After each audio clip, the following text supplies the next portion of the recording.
pour moi, aller dans de nombreuses villes en France et à l'étranger, c'était d'abord bien comprendre comment les territoires construisent leurs projets autour des villes intelligentes, autour de la Smart City. Et donc, autour de la mission que m'avait confiée le Premier ministre, une mission de 5 mois, je voulais vraiment comprendre la vie dans les territoires. Donc, de Mulhouse à Nantes, de Angers au Havre, de Nice à Grenoble, à Barcelone, Copenhague, Malmö, New York, Singapour. L'enjeu était vraiment de comprendre comment les villes construisent ces projets, quelles sont leurs priorités et comment on peut les aider à aller plus vite. Et notamment sur les atouts que nous avons en France. On a la chance d'avoir des villes, des élus locaux qui opèrent globalement le territoire, qui ont une vraie capacité à prendre des décisions qui impriment sur le territoire. Et ensuite, on a des entreprises qui ont un vrai savoir-faire et qu'il faut développer. Et c'est pas normal qu'on n'aille pas plus vite aujourd'hui. Les villes devraient aller plus vite, les entreprises devraient aller plus vite. Et parfois, c'est des freins réglementaires, des freins liés au marché public, à la culture, à des blocages, à un manque d'appropriation de certains sujets. On devrait pouvoir aller plus vite et j'espère que ce rapport permettra d'aller plus vite.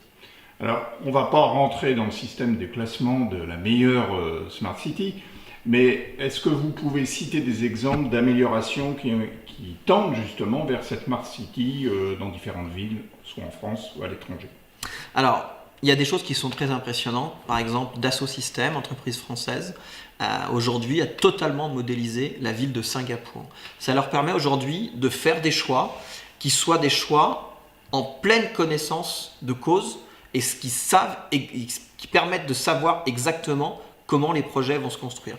Typiquement, vous décidez de construire un bâtiment qui fait 300, 400 mètres de haut, eh bien, ce bâtiment va changer les vents, va changer la température dans la rue, va changer la luminosité, va changer les parcours de pollution et le degré de pollution à différents niveaux de la ville. Eh bien, tout ça, vous l'avez modélisé. Donc ça, ce sont des exemples qui sont passionnants pour gérer la ville. Mais ce sont souvent des exemples qui sont très techniques, très technologiques. C'est passionnant, on peut vraiment faire mieux, on peut faire moins cher, mais l'enjeu aujourd'hui, c'est surtout de vivre mieux dans les villes. Et c'est de redonner une place aux citoyens. Et ce n'est pas toujours le sujet qui est le plus facilement approprié. Dans Ville intelligente, on entend beaucoup les hyperviseurs, les superviseurs, les logiciels métiers, alors que derrière, il y a quand même un enjeu qui n'est pas juste de l'économie financière ou de l'économie d'énergie, qui sont des sujets essentiels. Mais d'ailleurs, il faut le penser aussi avec les citoyens. Moi, j'ai l'habitude de dire que quand on crée une ville intelligente, quand chaque habitant prend les bonnes habitudes de consommation, de déplacement, eh bien, on peut se dire que chaque mois, on fait gagner l'espérance de vie. Et quand on explique aux citoyens le CO2 avec des chiffres qui ne parlent pas toujours aux gens, le réchauffement de température, etc. Mais quand vous dites à des habitants d'une ville, si pendant tout le mois de mai, vous êtes sérieux sur vos déplacements et sur vos consommations d'énergie, vous allez faire gagner 2 jours d'espérance de vie à vos enfants. En 1 mois de consommation sérieuse, vous faites gagner 2 jours d'espérance de vie.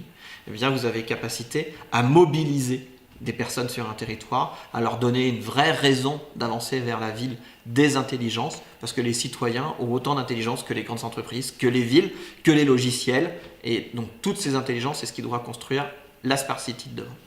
Alors justement, on peut peut-être préciser quels sont les enjeux, et en particulier pour les gestionnaires de villes aujourd'hui, les maires en particulier, comment eux doivent appréhender cette ville intelligente, de quelle manière?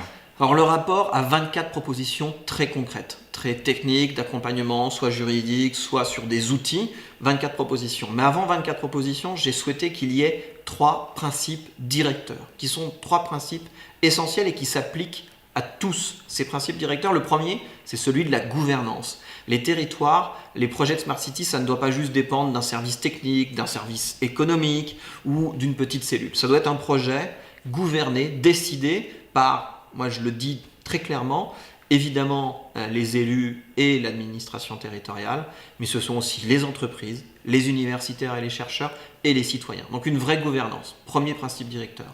Deuxième principe extrêmement important, celui de la souveraineté.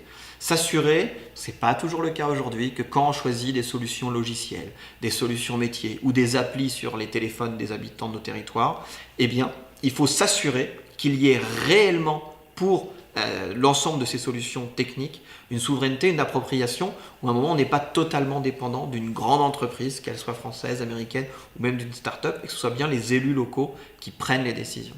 Enfin, et en dernier lieu, troisième principe directeur, celui de la ville inclusive, vraiment garantir qu'il y ait une place pour chaque citoyen.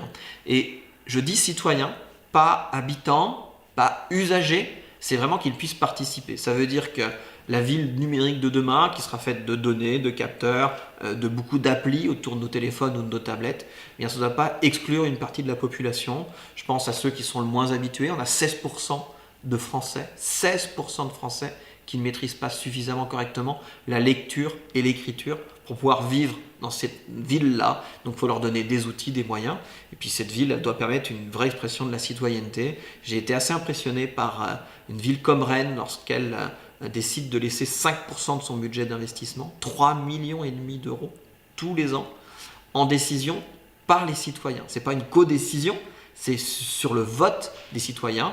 Il y a des règles claires, il y a les moyens, et ce sont des citoyens qui défendent des projets pour leur quartier, pour le centre-ville, et qui vont les défendre auprès d'autres citoyens. Les citoyens échangent entre eux, échangent avec la ville, mais à la fin, sur 5% du budget, ce sont bien les citoyens qui ont décidé.